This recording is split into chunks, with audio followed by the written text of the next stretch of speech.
right, check this out. You guys ready? I actually have no idea if you could just hear that, but yeah, it still rubs like crazy.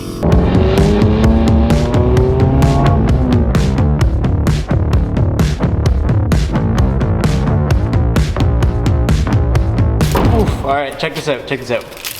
Woohoo! The new color wave is in, boys. These are the jet tags I told you guys have been coming for so long. Changed it up, we got these little maroon ones. They're a little bit more red than maroon, I've been told. I don't know, I think they're dope. It's a nice change up. Anyways, today I want to focus back on the BRZ a little bit. You guys know I haven't put in work with the Genesis. The Genesis has made a ton of progress lately, and while we're waiting for some parts, kind of address some of the issues that I'm having with this Karma kit. We've been running the Karma kit now, like on the streets, driving it probably 2 months. This is my driving height on this car, and it's not ideal. It's what some would call a monster truck. And on top of the ride height, I still gotta air this thing out like manually in the rear, because if I just go and air it out, it's gonna rip the fender off. So I gotta like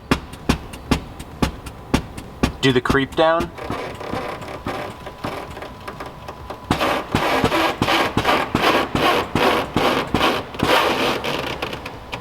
Yeah, that's why. And look at, I'm peeling the wrap, because every time it airs out, it hits. There's a little flat part there that I'm hitting. I've been teasing you guys that we're gonna throw some power at this thing, and before we throw power at it, I wanna dial in the fitment and everything. I wanna have this section taken care of. So today, hopefully, get this thing dialed in.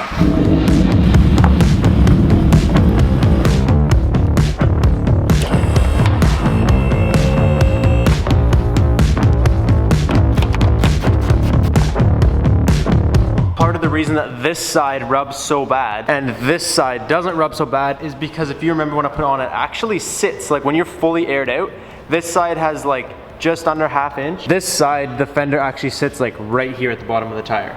So the other side's about ½ inch higher, it sits right about there. Honestly, I think a lot of that is probably my fault. Because you guys know that we did this really cool reverse mount when we mounted this kit. We just like 100% made this up. We fiberglassed a bunch of hardware to the back of it, and just kind of made it work. I'm just gonna try and open these holes up a little bit. If I open them up just a little bit and I'm able to shift the panel up just a little bit, I should be able to make up the difference. If not, get it pretty damn close. Oh.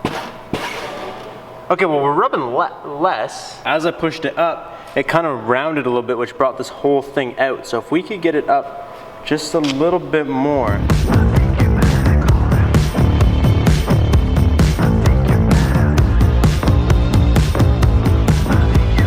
We could also try just a little bit harder and make sure that it doesn't rub anywhere.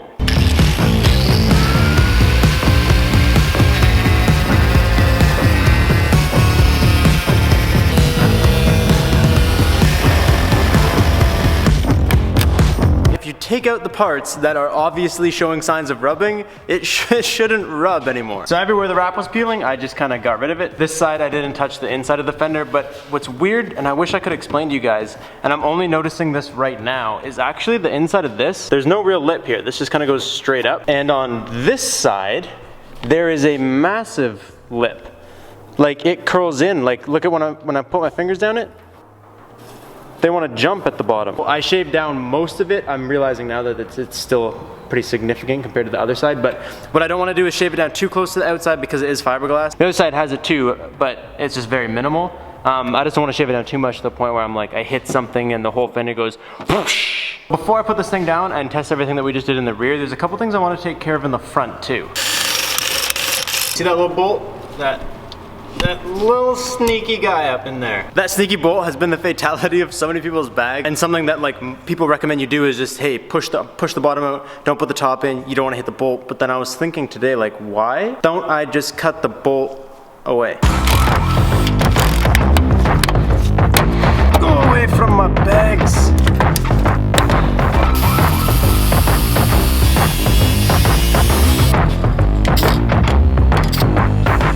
Wow, dude, that is not even the same blue at all. I thought it was gonna be close, but nope, that's not close. At least we're in a spot where no one's ever really gonna see this. So you know what? Let's just. Honestly, I don't know how much we're gonna get out of this, but we're gonna send it. There we go. I'm gonna go with touching. God damn it. I did it, I found the money. So this is the third line away from the wall. Gave the car some power. I can, oh my God, I can't do this with one hand. I can like, turn the wheel and it doesn't rub.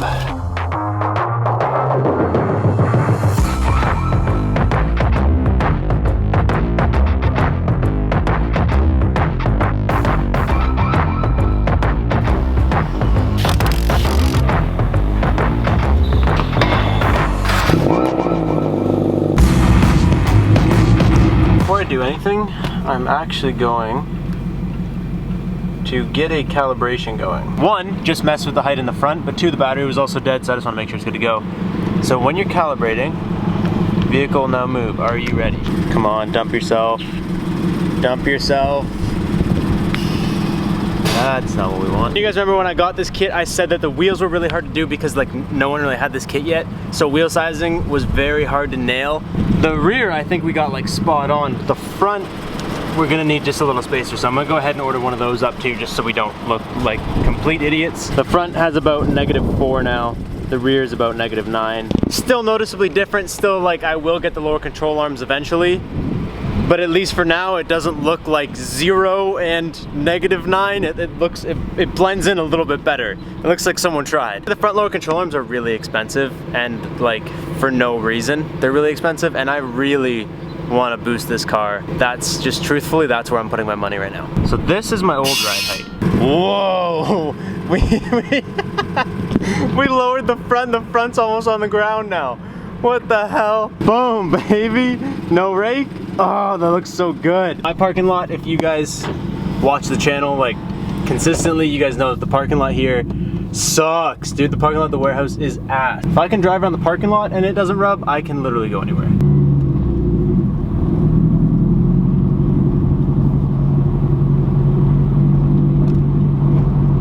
Oh, there's one little baby rub.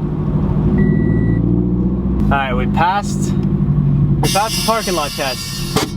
Now we gotta make sure this thing can pass the real world test.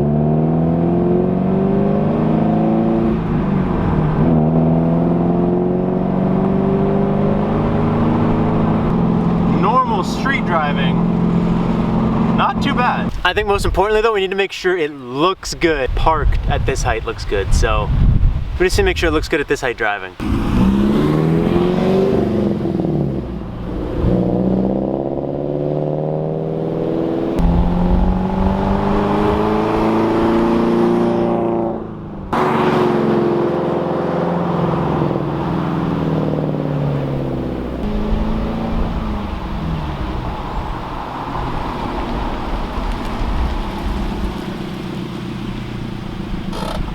My turnaround spot just got super with a bunch of people that don't know how to drive, so kind of had to leave this one early. But I think once I throw a spacer in the front too, it'll get that like rear fitment, because right now it just looks a little weak.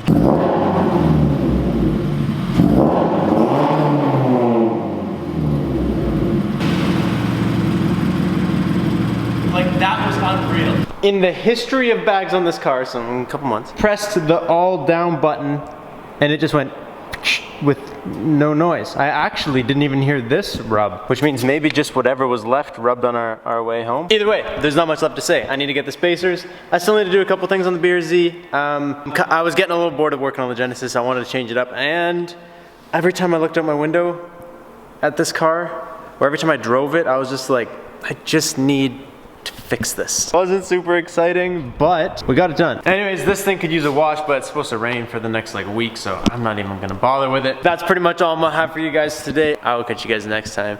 Peace out and stay committed.